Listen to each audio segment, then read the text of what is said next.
This is the final video to fix Dragon's Dogma 2 character creator crashing.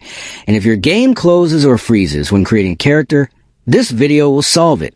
Are you facing the problem where Dragon's Dogma 2 crashes the moment you open a character creator no matter how many times you try?